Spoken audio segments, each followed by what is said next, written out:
Good evening. I get the privilege of introducing one of the greatest human beings I've ever been around. What an honor. He don't know what an honor he bestowed upon me when he called me. But I did not coach him directly. He was a running back. But I was the offensive line coach, and I was coach of one of his coaches on the team. But he made me a better coach and a better man.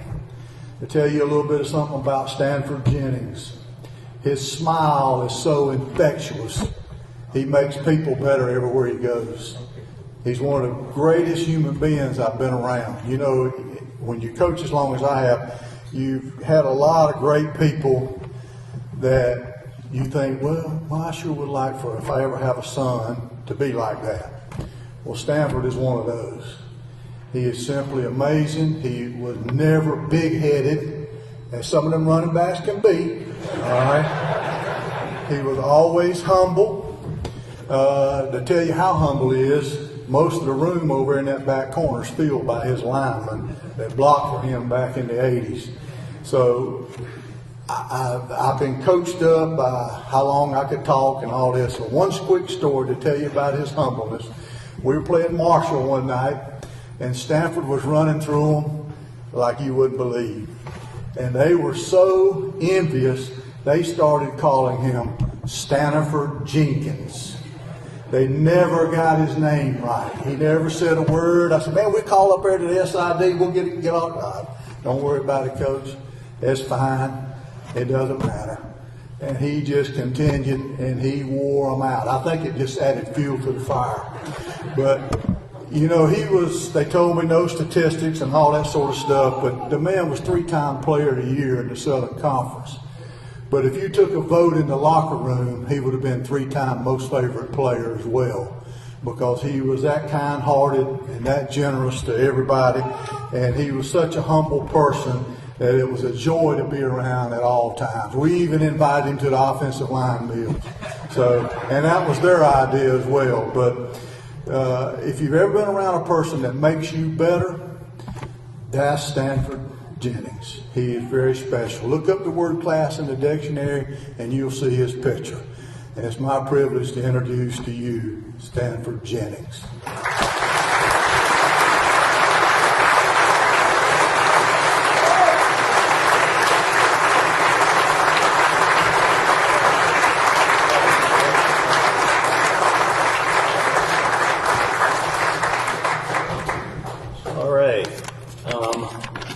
I had a few surprises here today, and it was my offensive lineman from 43 years ago. So I came in at Furman in 1980, and I see some of the leaders here. The leaders were on the offensive line, and again, coached by Coach Caldwell, and they really made me better. They instilled the confidence in me, and again, I was just, a rookie, just make sure I wanted to kind of get it done. But again, they basically just gave me so much confidence that I knew that I had to do well for them, because I knew they were working as hard as they could for me. And again, it's just such a surprise. And again, this could not have, was not scripted here, but I just could not believe when I saw some of the faces of the teammates that came here today. And my 2 quarterbacks, Tim and Dave Sharpie, and again, one of my offensive linemen that I've seen, I would say, since we graduated twice, and I think there's one I've seen just one time since. So again, I just can't tell you how proud and happy I am to see these faces. Thank you for the honor in of this award. When I consider the previous recipients of the South Carolina Football Hall of Fame Award, I'm even more grateful from this recognition. First and foremost, I want to thank the South Carolina Football Hall of Fame organization for the incredible work that they do for the South Carolina students. This organization, with regards to the mission, it's clear in celebrating the excellence, the education, the encouragement, empowering themselves and others to bring about the best for South Carolina communities. I think this is so important for these student athletes. As I kind of reflect on my own years, going way back now, it's amazing to see the life skills that are so transferable to me after my career. So it's like after football, all the things that I've learned, just basically, those things I've learned just basically transferred to my life after football. So I think these really drive that home to your kids and these young kids as you encounter them. So I think, as they said, I'm from Summerville, South Carolina, where we're kind of known for a football factory. Played a lot of sports, but football was kind of the main thing, and that was due to we had the legendary coach John McKissick. We were kind of a football factory, and we had a lot of winning. So that was kind of instilled in us from a foundation. So when you think of me and all of the others, we're looking for the leadership that we basically saw in hard work, the dedication, preparedness, and basically teamwork. I think it's one of the things that Coach McKissick didn't tolerate was prima donnas. So that was something that always stuck with me, and it was about, okay, it's teamwork, and we won as a team. Winning was something that was basically kind of ingrained in us, and I think through my 4 years of freshman through senior year, only lost 2 games, and that was in my sophomore year. So I knew something about winning. So that type of preparation took me into Furman, where it was kind of like the development was kind of continuing, where it was kind of amped up even more when being a part of Dick Sheridan's coaching staff, which, again, in my opinion, was probably one of the best coaching staff I've ever been around, to basically have the knack of basically developing players and getting the best out of all of the players. And I'll admit, I was not heavily recruited. There was no Carolina, there was no Clemson offers. There were, the schools within South Carolina, but I knew, okay, if I'm going to make the best of my path. Good morning. I'll talk to you about that. I talked with Coach Pugh about that earlier. So. But I did visit South Carolina State, yeah. But kind of with that, all the different schools looked at. Furman was the one that really just kind of drove home to me. And like I said, with Coach Sheridan, Coach Johnson recruited me. Again, Coach Caldwell with the offensive line, and he was, kind of again, they were such great teachers. They made us all better players. We weren't the greatest, said we were the greatest athletes, but they made great players, and we knew the game. We worked hard. There was a tremendous amount of dedication. So all of the different ingredients that really just kind of amplified during the college years that I, got within at high school. Again, I kind of touched on my teammates. I call them teammates for life.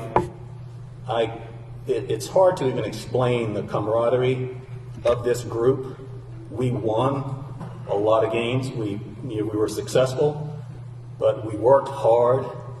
And I think through all of that, the blood, sweat, and tears, as they say, we have such a tremendous bond that it's kind of unmatched.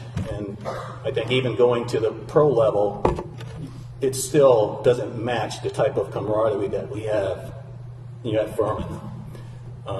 It's kind of a Furman family. I had the honor of serving on the board of trustees, and now an emeritus trustee. And it's kind of that Furman family also that I'm seeing from a leadership standpoint. And again, some of my fellow trustee members are here. Again, just a tremendous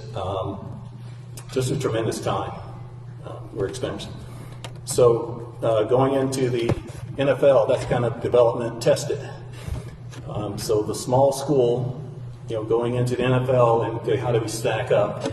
So all of the training and things that I had that was built up from high school, amplified in college, really came together at the pro level that allowed me to succeed in ways that, making a Super Bowl, performing at a high level.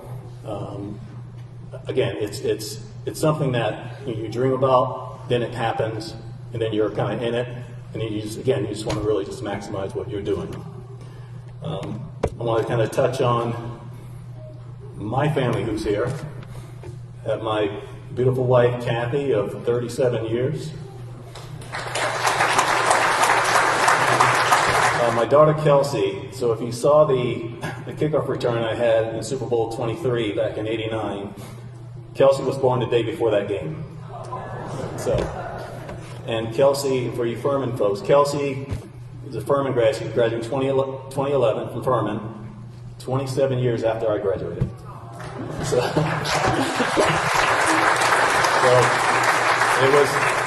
it was destiny, believe me, folks. My son Jamie, who I'm super proud of, Georgia 7 grad and exceeding in the sales, pharmaceutical sales world.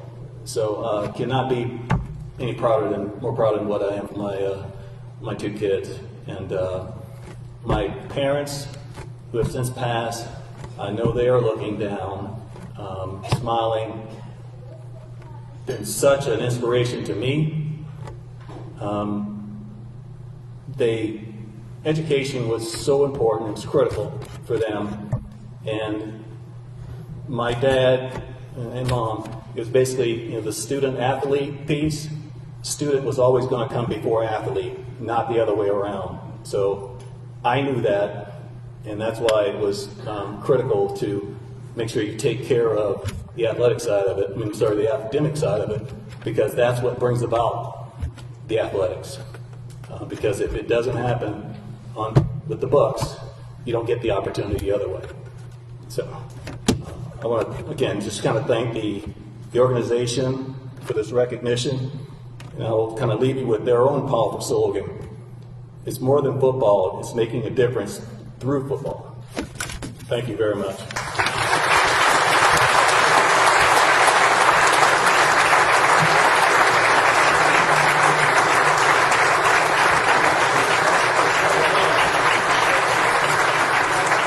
Well, Will, it's been great to be with you tonight, and